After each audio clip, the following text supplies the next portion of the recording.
Hello, and welcome to another episode of Go, Go, Grow. This is the podcast for entrepreneurs who are looking to scale their company. Whether you're a startup, a second stage, or scale-up company, you are in the right place if you're looking to grow. I'm joined today by someone who's going to share so much information and value with you. Welcome, Steve Strum. Hopefully some of that information and value is true. Well, I'm pretty sure If not, I can just say it really nice and just kind of make it up. But no, thank you for having me. I really appreciate it. Absolutely. Steve is a wealth advisor, a wealth management advisor with Northwestern Mutual Wealth Management Company. And I've met him multiple times and spoken with him in detail. And every time I do, I learn some valuable nuggets from my own business. So I wanted to share his information with you. So Steve, tell us a little bit about not only what you do as a wealth management advisor, but also your hosting duties of a TV show. Sure. Well, let's see. I was born, so we'll start there. We'll take it. You were. It was a Saturday. So I appreciate you having me on. Thank you for the opportunity to speak here. So two things, right? Who I am and what I do. It's kind of a different thing. So what I do. So I'm a wealth management guy at Northwestern Mutual Wealth Management Company. Do a lot of work with some really cool people, business owners, professionals all around the country. So small, medium, and large. It's interesting, right? Because everybody thinks in your mind, it's like, okay, well, going after, Mr. Big, which of course everybody has that, but a little bit about who I am will explain why I do what I do with the small business owners, the doctors, lawyers, et cetera. So yeah, that's what I do. So I help people make smart decisions with money. Right. Okay. Concept. The stocks, bonds, mutual funds, investments, insurance, all the things you would expect me to say. I know that we'll be talking a little bit about some tax stuff. And from what I understand, you have a CPA that's going to be on another episode. So Yes. I'll throw out some questions that people are here going to have to ask to answer in the other one. Right. But so that's what I do in the money stuff. Right. So I do that piece. But that's not who I am. Right. So I've always been a big fan. So a little bit of backstory. My mother, if she was sitting here, would be telling you how proud she is of her immigrant son, who is on a podcast, doing a thing, TV show, financial advisor, all this stuff. And I would say, Mom, I grew up outside of Cleveland. I didn't migrate that far. Now, come on, you're a proud Akronite. I migrated from the AFC North to the AFC South, against my father's wishes. And what one is the winning one? Oh, I've been in pain my entire life from an NFL perspective. Also the Cleveland Browns. Yeah. So the Browns were here in Jacksonville, and I was born and spent some time in Miami. So God, I figure if you have three different teams in three different divisions, your odds must improve. No. Perhaps my challenge was I was an AFC guy. I should mix it up and maybe be a Phillies fan. That might help. NFC. Well, that is Georgia Bulldogs North. So, we'll see. So my mother would tell you that I was my mom immigrated here, her family from Croatia due to ethnic cleansing. For anybody here who's seeing some current events at the production of this podcast, who knows where we're going to be, but there's some geopolitical stuff going on. Some of that stuff actually impacts the financial stuff, which we'll get to in a bit. But I know how it feels to be the first, right? Yeah. So, and I don't have it figured out. I've been here doing this for 18 years, and, I learn stuff new every day. The joke at the office is, my team here is there to help, keep me from lighting myself on fire. But in reality, it's more about, can they do a better job of hiding the matches? So if I want to douse myself with gasoline, I'm just going to be wet and smell funny. True story. Thank you guys very much if you see this, because without you, I don't know where I'd probably be face down in a ditch somewhere. They're happy your success. Yeah, no, they are absolutely. So, but one of the things is growing up in that, blue collar environment, like my brother's in the Army, right? Thank you and your family. I grew up in that Army, and, freedom's different for people that have served in their families. So, without them, we can't do this, which is really cool. Right. So my little brother, right. He looks like a hairless gorilla. But yeah, he's a giant version of me. And so what happened though, is that I've always understood about being hungry, but humble. Right. And if you think about Jacksonville, you think about Northeast Florida, and, as a concept, we are a microcosm of the whole economic environment. And so I'm a big fan of giving back. Right. So he's always been involved in some kind of business development. And there was a television show that was being produced by a company here in town called Client Focused Media. Yes. I've known the founding partner forever, invited me to be a TV show host. And I'm like, what the heck is a financial advisor going to be doing having a TV show? Yeah, talking about, it's like Seinfeld. We have a show about nothing. But no, it's one of those ones where we focus on the small business owner because I know how it feels to be that guy, right? $150,000 on my wall that says how smart I am. I know how that feels. And then you come in and you're like, oh, I'm going to start my slice of the pie. Guess what? Here comes another chunk of money, 150, but let's go in the hole again because this equipment costs money, right? So I've always been a fan of trying to give back, shining a bright light. So this TV show that we host is really about what people in Jacksonville are doing to be amazing and what difference they're making, whether it's from the small business owner trying to get that contract with the new stadium, all the way up to the big guy that's trying to revolutionize technology as we know it. Both of those people are here in Jacksonville today. They are. And the TV show is called The Jacksonville Buzz, but it's syndicated. It's on the Daily News Network. It's everywhere. And it reaches well beyond Jacksonville, well beyond Florida. Paris is the furthest away that I've seen it. Yeah, that's awesome. I got pinged from Paris once. Yeah. And I've had the honor of being a guest. And hopefully we'll be able to get that scheduled for me to be a return guest soon. But it's great because you get to know the people behind the businesses that are driving the economy, the community, and who are really making the city happen. Oh, it's fascinating. Yeah. And I know that your show here is obviously, we are in Northeast Florida, but I know your reach is outside of Northeast Florida. So for the folks that are watching this that may not be in Northeast Florida and go, well, what do you mean by that? Jacksonville City, right, is about the size of the state of Rhode Island. People don't even think about that, right? They think the city of Jacksonville is the size of the smallest state in the union, but still, that's pretty darn big.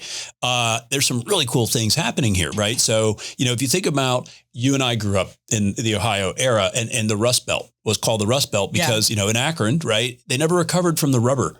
The manufacturers for Firestone and Goodyear going, abroad, up on into Toledo and auto parts, they've all had that challenge along the Northeast and, going into the Midwest, into Michigan and other areas there.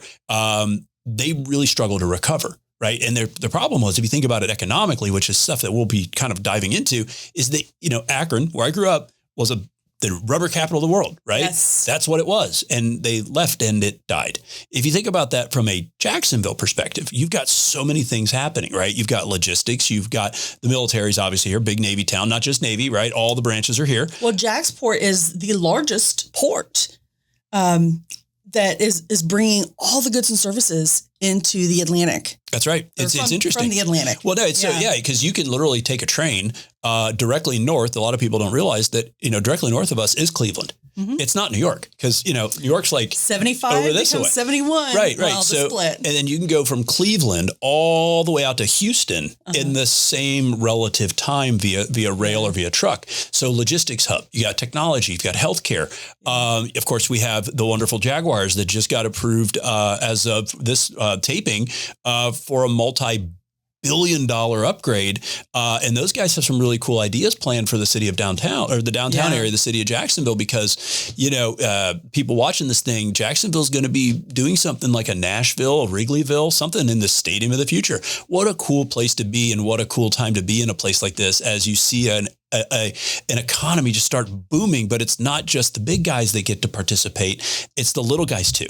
And so that's the basis of the show. That's the basis of some of the work that we've done, that we've met working through the mayor's office. So absolutely, I can go on and on and on about it because I'm passionate about that. It is great. So excited about these things. And of course, I've learned more and more, only having been in Northeast Florida for about 5 months now, and getting so involved with JSEB, the Jacksonville Small and Emerging Business Initiative. Say that correctly more than once, because I screw it up all the time. I know, I have to think about JSEB, JSEB, JSEB, can't screw that. I've called it all kinds of different things, but yes, the Jacksonville Small and Emerging, the Greg Grant JSEB Grant. Yes. And of course, we just had Greg Grant as a guest he was a couple weeks ago. And it was all about unity in the community.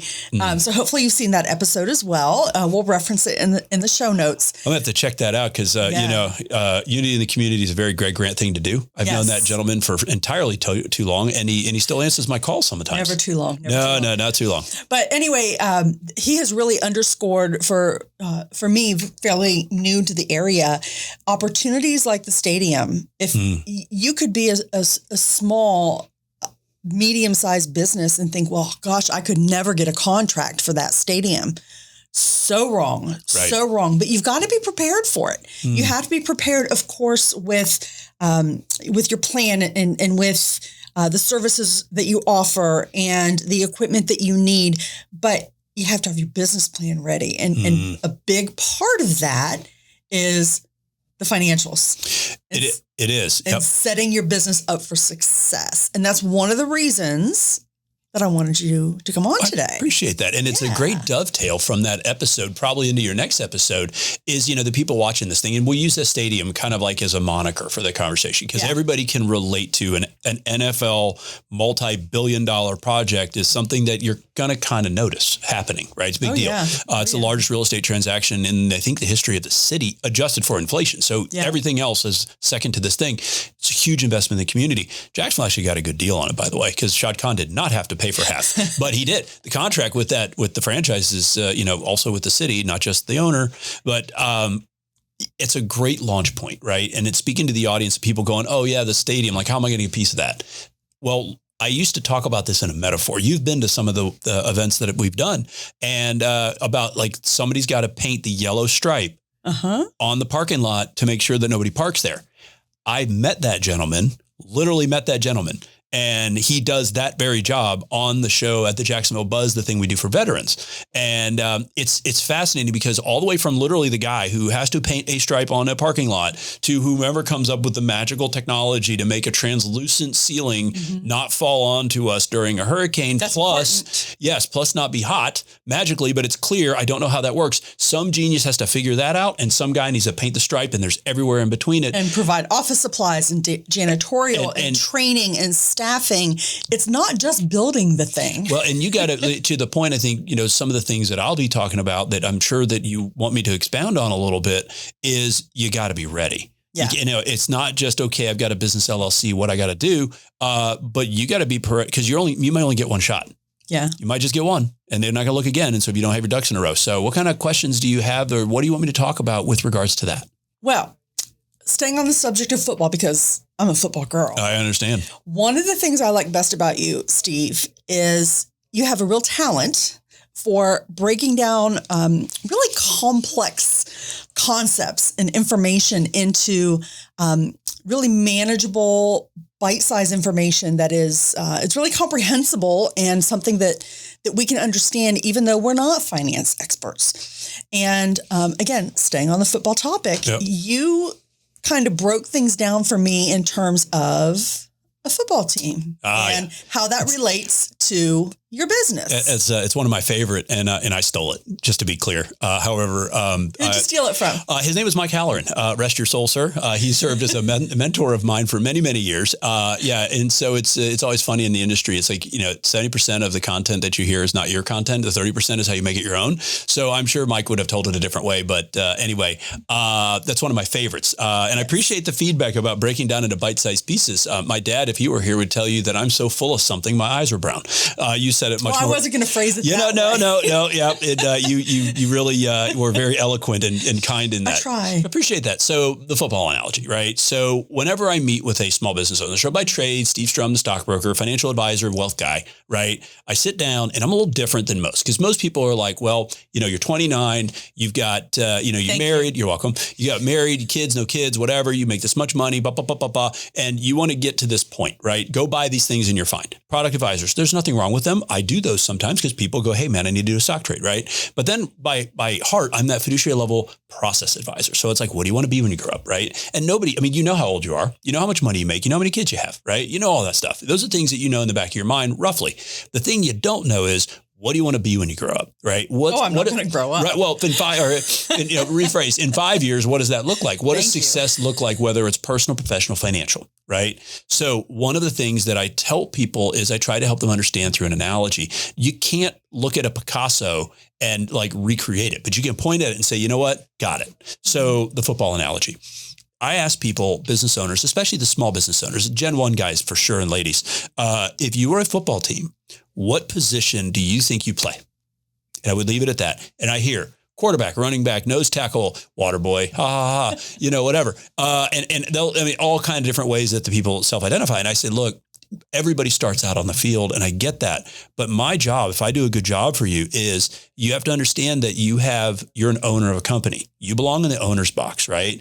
The players on the field are the widgets you buy, right? A CPA's tax return. And I know that, that's a very important thing that we have to make sure we do because IRS looks that. But a Roth IRA, what's a buy-sell agreement, disability, this, that, the other, 401ks. Those are all widgets that you purchase that will help you be the owner.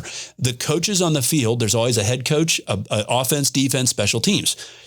It's either going to be the head coach, going to be a lawyer, a CPA, or financial advisor. The other two are going to be offense, defense coordinators, and you have a bank around the special teams when they need it. The goal of the players or the widgets is to win the game. The goal of the coaches is to win the season. The goal of the owner, right, which is you need to get off the field, get in the owner's box because you're thinking about legacy.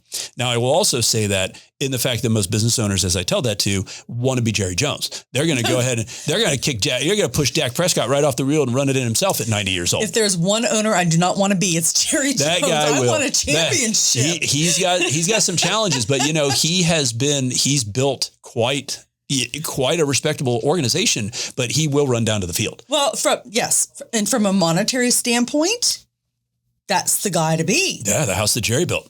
Exactly. I have to get to that stadium, but I heard it's fascinating with an art museum. But no, it's a great analogy because, whether it's sports, basketball, football, people relate to things they know. Yeah. And so when I help people, I try to speak in a way that, I grew up, that family was in like firefighter. My brother's in the Army, right? I grew up blue collar working on cars. If you ever need a transmission changed on 1984 Chevette, I'm your guy.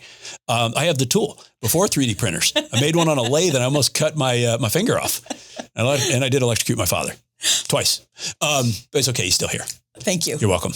So that's a great analogy because a lot of people say, oh, well, I'm the quarterback. That's right. I'm the one calling the audibles and, I'm throwing it downfield. I've got that Hail Mary, just like Jalen Daniels. And, I'm winning the game with 2 seconds left. Yes.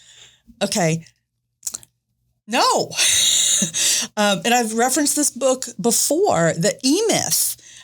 If you're working in your business, if you are that quarterback, you cannot be working on your business. Mm-hmm. You need to be that owner in the owner's box working on your business. Let people like your financial advisors, your tax advisors, your strategic advisors for helping you with your business strategy, your marketing strategy, your attorneys and whatnot.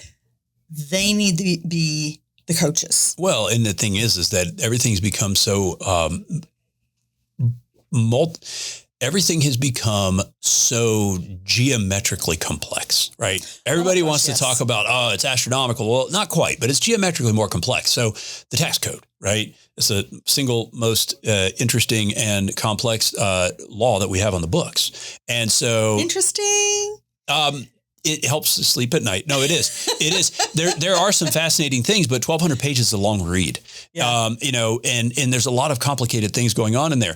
Those complicated change like what I do as a financial advisor. Yeah. That changes what happens legislatively. So everything has gotten so complex that if you don't have some level of specialization, you will be successful, but you won't be the most efficient, right? And you may not get that second look at a first opportunity if you don't have yourself prepared. And as an entrepreneur, as a business owner, regardless what size your business, are you reading those 1,200 pages? No. That's why you need an expert advisor in your field or in the appropriate field, yeah. Of whether it's finance, wealth management, tax code, CPA, you need that person who that's what they do because that's not what you do and you should not do. And, one of the things a lot of people, when they say, well, gosh, man, I'm a small business owner. What do I need to do? Where do I start? Right. And those are some of the things that are, they can be complicated. You look at the tax code, you look at, the stock market, geopolitical stuff. There's a little election that's happening, little decision to make, coming up soon. But, at the same time, you've got so many factors that are there. They've always been there, but we now are in this, news cycle to where 24/7, anything that happens, almost instantly, going back to the football analogy, I'm watching on, whatever internet streaming device that we have at the house, the football game. And then I get a text message from the future about the end of the game, about 17 seconds before the end of the game. And I'm like, wow, my future self wanted me to, manage my disappointment adequately. So anyway, but it is very interesting how fast things move today. Yeah. I referred to the Washington game where 2 seconds left, the Hail Mary. I saw Jalen that. Daniels. So I told my husband, yeah, that was a great win for the Commanders. And my husband says, what are you talking about? The Bears were up 6 seconds left. I'm like, yeah, because he stepped away. He's like, there's no way they could have won. I'm like, yeah, they did. So things change that fast. I can't get away from football. Can't get away from football. Let me get us back on track. There's a wonderful metaphor of life in there. It is. Life happens when you're standing still. So let me get us back on track. Okay. One of our common themes, start with the end in mind. Yes. And you and I have talked about that. And that's kind of where you and I started on my journey with you as a business owner, because you and I have started walking that journey. Thank you for that confidence, by the way. I appreciate that. Who else would I go to, Steve? Well, fair enough. Who else would I go to? So starting with the end in mind, the reason that is so important, even if you are 1 month into your entrepreneurship journey, if you are thinking about starting a business, especially at the beginning, keep in mind your personal finances are completely intertwined with your business finances. Completely. What you need to do is think about the concept of profit management. If you are making money just to pour it back into your business and reinvest, are you making money? Well, yeah, there's a concept, and we'll put a graph up here post-production. It's called the 60-20-20, right? So 60% of your revenue should be fixed expensive, the cost of this rent for this facility, production cost, all that stuff. 20% of your money, you should try to tuck away. Now, I know that might be hard to do, but then you got 20% of your money that you should spend, right? And the reason is that you've got these buckets right here. So please cue the graph up. That we've got these buckets in financial services, and on the left side, you'll see it says concentration, right? So concentration is all the money that you're making in revenue. But if you make $500,000 a year of revenue and you spend $501,000, you're just as broke as the college student that doesn't have any money either, right? You can't buy a coffee. That's right. It's all relevant, right? Yeah. So, and it's all relative to, your revenue. So you got these buckets, and, coming through those buckets, it's different places you could put money. Some of it's your short term, some of it's your medium term, some of it's your long term. And then what that does, will this be edited as appropriate? Yes. Okay. It will. So after that bucket funnel, come back to me, because then that way it'll transition out, right? Good. Yeah. Is that a good marker for him? Yeah. Okay. So what you can see in that funnel is that, you got to take your money and you put it into different places. You don't just put it all into research and development. You don't put it all into real estate. You don't put it all into, buying equipment. You've got to kind of part and parcel that around, because, what ends up happening is that any dollar you put in your business, you make $1.38 in the future. The thing they don't tell you as a business owner, you've owned multiple businesses, that they don't tell you when, right? So you put that dollar in the business, that 38 cents might come in 2030. So it might be 5 years from now. Yeah. So you got to do and a little. The future cost of money, future value of money is a little bit more than what it is today. And, it doubles roughly every 20 years. And so what you do is you try to put that money on a short term, medium term, long term. Some of it you get some tax incentives for, some of it you don't. But you really want to be giving yourself great tax treatment today and extraordinary tax treatment in the future, because where we're at, and not a political thing, but even with the debt, when you're looking at it from a national level, there's no way that taxes can do anything but go up. Whether Republican, Democrat in the office, whether it's this election or an election in 30 years, most people that are in that universe, the experts, are like, yeah, taxes have to go up on both sides. So it's just a matter of which taxes, how they're applied, credits, debits. And I don't mind paying the IRS. I'm quite okay with that. I just don't like to pay the tip on top. right? So all the clients that we work with their CPA, we work with their tax lawyer, we work with their business lawyer, we work with those professionals, those coaches on the team, and help the client create the most efficient manner. So they get good tax treatment today, good referrals. They're not spending all their money on things they shouldn't be spending on, profit management. Yeah. But then as they grow, they have money for the short term for that opportunity, money for the medium term. And then they got long range dollars. And at the end of the day, in the tax department, again, I have no problem paying my taxes, but I don't want the largest beneficiary of my client's hard work being the IRS. It should be their family, charity, the church they belong to, philanthropic organization, whatever it is. That's the way that generational wealth goes. But it starts with that guy that said, or gal, I'm going to hang my own shingle. Absolutely. Absolutely.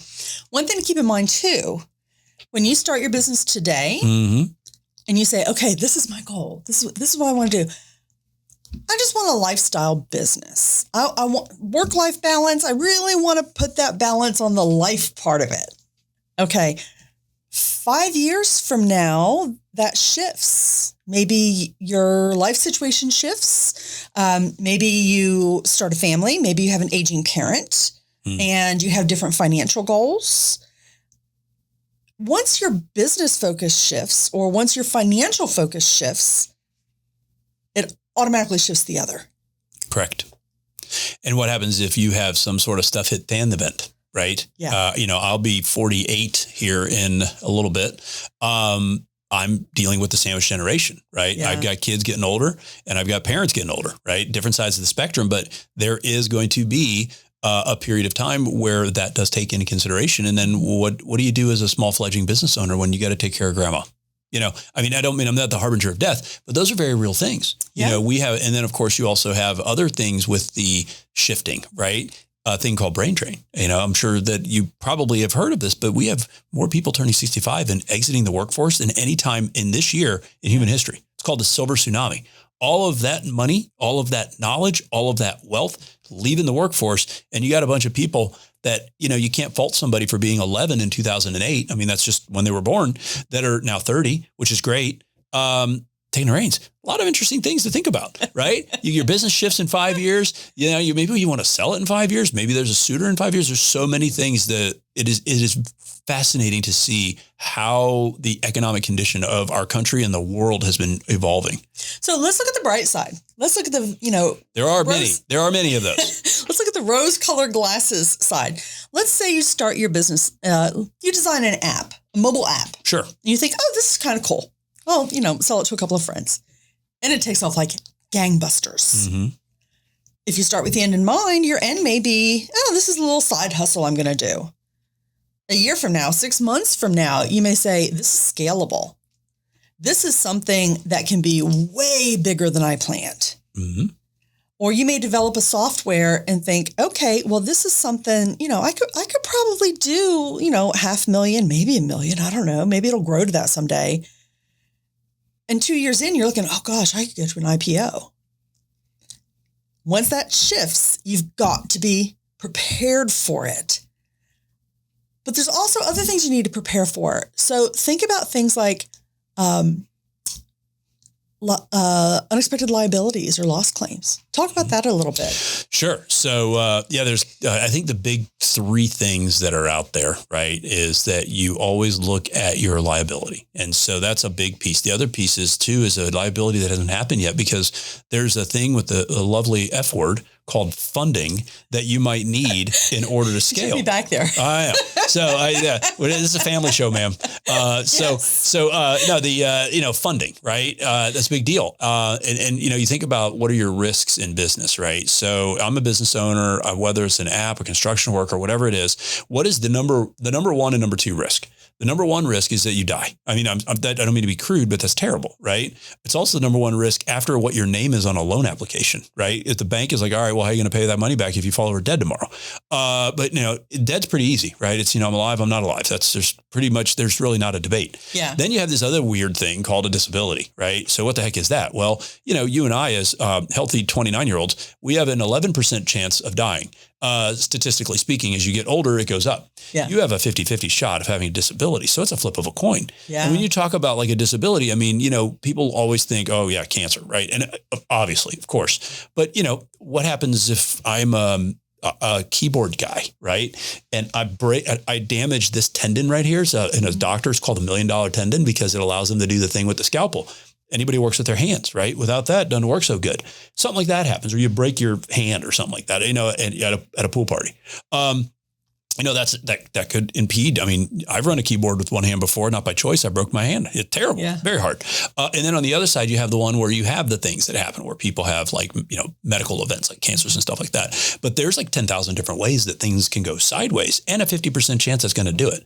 Oftentimes a business owner, those product lines, the insurances of the universe are paid for by the company for the benefit of the owner, called a buy-sell agreement if it's two people, a key man if it's one person. Yeah. And you can mitigate the risk for pennies on the dollar and give it to a company that can handle that. And if something goes sideways, the company doesn't get taken over by your competitor on a deal and a fire sale. Mm-hmm. See, a lot of entrepreneurs don't realize, first of all, that type of a product or financial option is available. Right. And secondly, for their size of a company, they may think, okay, well, that's just out of reach. And they don't realize that it is so critically important because especially for the smaller organizations, or if you have a lot of employees that rely on you, or if you're the only breadwinner for your family, if something happens to you that's going to seriously impact the finances of your business, you've got to protect that. Yep. And when you think about it like this way, right? The entrepreneurs that are there that are developing these things in tech are multiplying just as fast as other industries, and they're even more specialized, right? If you think about it like that, right? But it's a different kind of specialization. For people watching this, think about like a dentist, right? It's not a very sexy example, but it's very real. So a dentist is a dentist, and a bank is going to line up and give them hundreds, if not millions of dollars for all their dental gear, right? Guess what happens if the dentist can't work? There's no dental practice. I mean, that's just the way it is. Now, if you take that thought, extrapolate it. So what is it? 10 hygienist support staff for a dentist? I don't know those numbers, but something like that. Then the families of those people, then the patients of those people. I mean, it just keeps going on and on and on and on. And if somebody develops an app, there's a small one a few years ago that got sold called Instagram.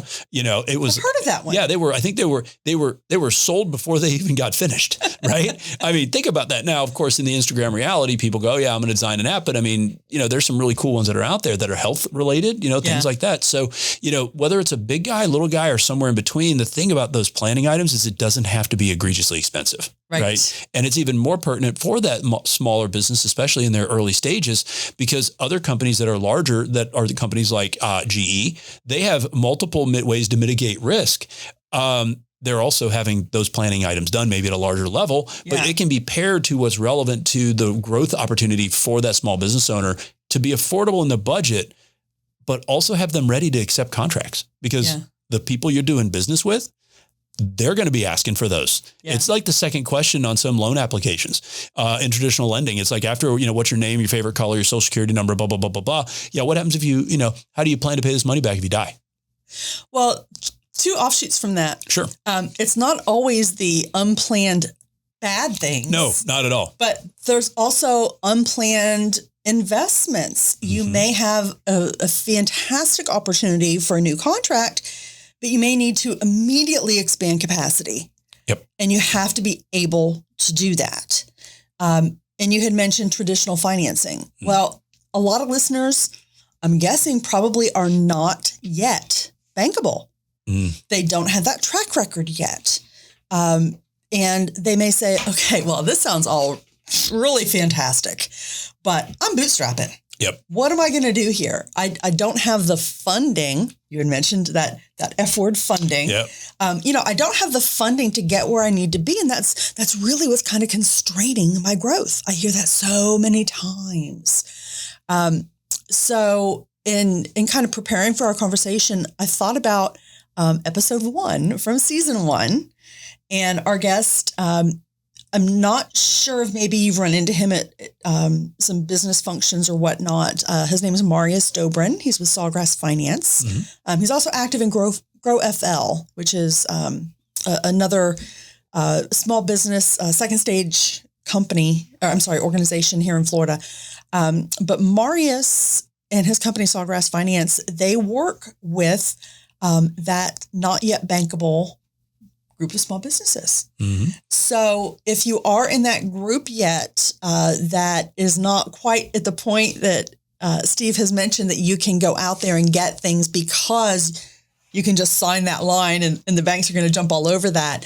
I'll put the reference notes in the episode and you can check out Marius and that episode as well. Well, the neat part is about the way the economic shift has kind of evolved, right? Mm-hmm. Is the financing universe, to your point. You're like, there are the traditional banks. Uh-huh. There are the non-traditional financing routes. Mm-hmm. Like you had mentioned on the previous episode, there's just a wide array of opportunities to attain capital. Yeah.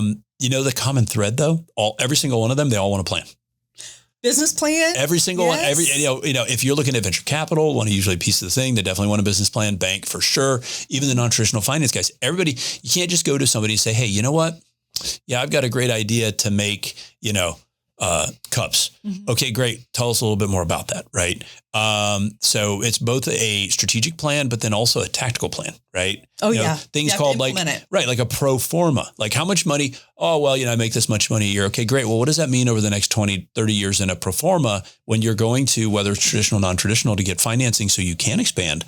Like, you got to know those numbers. One of the things that we do in our business is we help those business owners understand, using our dentist again, right? Yeah. The dentist really doesn't, they own equipment. I got it. But a dentist really doesn't own a lot of things, right? What does the dentist own? His or her book of business. There's value in that book of business, right? Even though the value of their equipment, let's just say it's $1 million. That's fractional, probably more like 400 or 500. Inflation, it might be $1 million. But, that's fractional compared to the amount of revenue that thing can generate for their business, their families, their community over a period of time. Contracts are one of your biggest assets. And those are the things that people want to see when you're trying to go for money, be it traditional, non-traditional, or somewhere in the middle. They want to see what that economic outlook is. And one of the things our firm does, we do the stocks, the bonds, mutual funds, investments, insurances. We do all of those things. But in the plan, we give that client or the potential client clarity, right? It says, hey, you got this business. This is how much it's generating, blah, blah, blah, inflation, anticipated increases in business on a growth rate that we talk about. Mm-hmm. And at the end of the other side of it says, okay, this is how much you're going to generate. That tells a much different story to a potential financier as you're trying to expand than just going, hey, you know what? I got a great idea to make cups. Cups are important. Cups are very important. Well, you know what I loved about when you and I started talking about my goals, my business, Revenue Chasers, and how I wanted to incorporate this podcast into that business and create more content, and how I can kind of transition the business into something that can provide evergreen material and generate passive income as I get closer to retirement. And yes, that R word. And you laid everything out. We talked details about where I am, where I want to go, often the way that I do consulting with my clients. And you got me real numbers, often going more conservative than I thought I could be.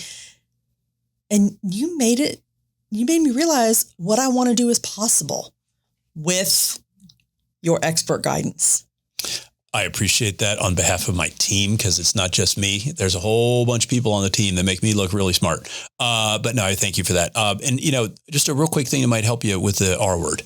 It's not so much a retirement for an entrepreneur. It's more of a liquidity event, right? So the liquidity. And I'm going to change my R from retirement to relaxed business activity. How about that? That's fine. That's an RBE for short. Yeah. We love our acronyms. No, it's a moment by which you can work because you want to, not because you have to, right? Yeah. But you also have, as an entrepreneur, residual revenues, right? It doesn't mean like, dad's a firefighter for 30 years, retired, gets his pension, Social Security, and a Roth IRA, and that's it, right? Theoretically, you could work, at some level in your business, whether it's a successor, whether you franchise, there's all kinds of ways you can go, right? You, the dentist, anybody watching this, there's so many different opportunities as that business owner that a guy that works for a fire department for 30 years just doesn't have. Right. So theoretically, you could have that moment forever. But what we do is we also want to make sure that you have the right type of vehicles, right? Whether it's an investment account, an insurance account, an annuity, a CD, a treasury, there's all these little things that they all work differently, right? And you probably don't want just one. No, because you don't want to be, everybody knows about 401k. And I love the 401k plans. There's actually 9 or 10 different types of them. They're called qualified retirement plans. They're great.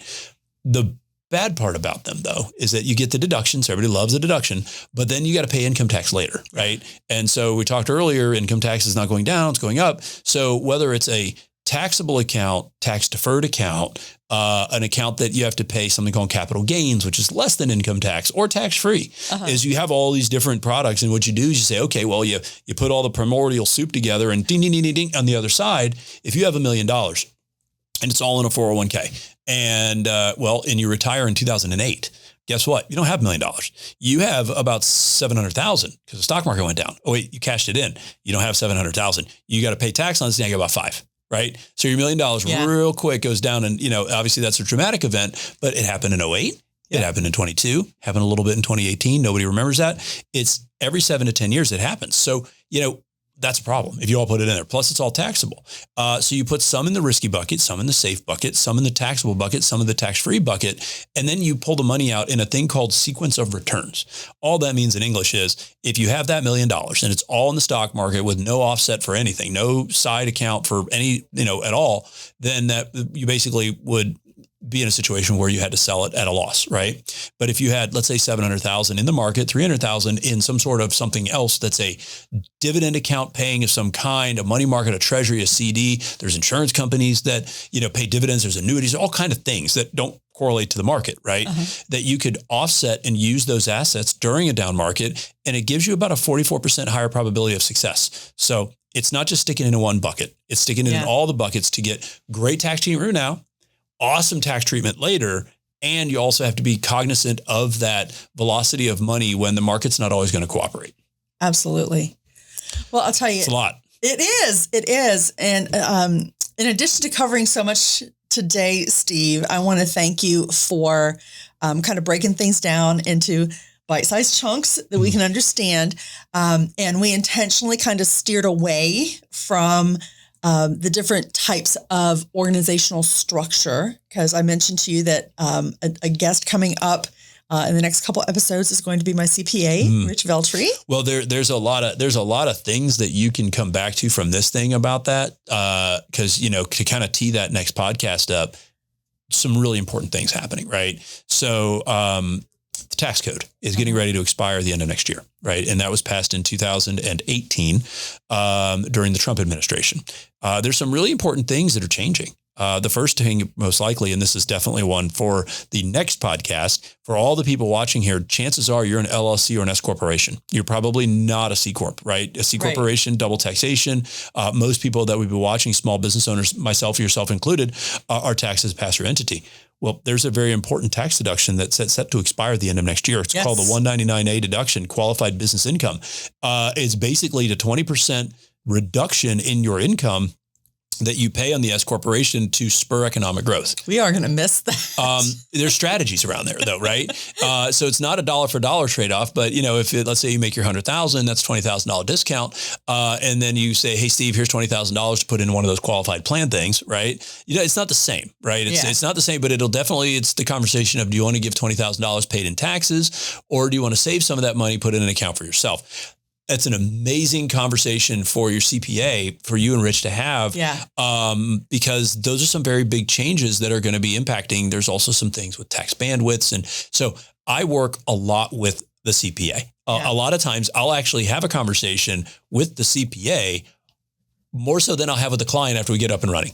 So, but it'll be really cool to watch that next episode and see kind of where that looks like. Yeah. So your takeaway here is you need to have 2 coaches on your team, which is going to take care of your wealth management and also your tax. You forgot the lawyer. So final thought, 3 keys, right? Okay. So you got the lawyer. Okay, hold on. Okay. We're going to edit around this. Okay. So 3 keys. Tell me about the final thought. Tell me about the 3 keys. Okay. I got a great one for the end. Okay. So there's a couple of key takeaways here on your coaches for your football team of business here. You need to have your special team coaches, and that's going to be your CPA. They're going to handle your taxes and all of those special treatments to make the most of your net income. You need to have your wealth advisor to make sure that you're doing your proper profit management. You need to have your lawyer to make sure that you are handling everything from a compliance standpoint and being proactive there. Anything you don't want to add? Yeah, you're successful in business when you can say you've had a lawyer for that, right? Everybody's like, I got a lawyer. No. Lawyer for that. There's like a whole bunch of lawyers. But yeah, yes. 3 keys, right? 3 keys. Financial guy, CPA, lawyer. Critical. But what's most critical too is only give that person 1 key, because we inherently will work in your best interest if we know that there's a check and balance. Oh, that's perfect. Yep. So love that. Not that I could, but not that I would do anything to financially hurt you. But if I had more than one of those keys, I could. So it keeps me in check to make sure that my pencil stays sharp. Absolutely. Thank you again so much. Thanks for having me. I appreciate it. And in the show notes, I'm going to refer you back to the podcast for Marius regarding alternative financing. We also have one from season 1 about strategic planning, because you talked about having that business plan and your strategic plan ready for when you go to get some funding. And then our Rich Veltri podcast as well will likely not air until after Steve's, but we'll refer back to this one for Rich. Thank you so much for joining us today. Thanks for having me. Absolutely. Time flies when you're having fun. It does. It absolutely does. Does anybody ever tell you what these buttons do? Yeah, we don't want to touch those. Yeah, no, I don't know. I saw that, and I don't know if that's something that you need to behave, Stephen. Never. He's only called Stephen when he's in trouble. That's right. Yeah. Thank you. Join us again and share the podcast with someone else that you know that can get value to grow their business.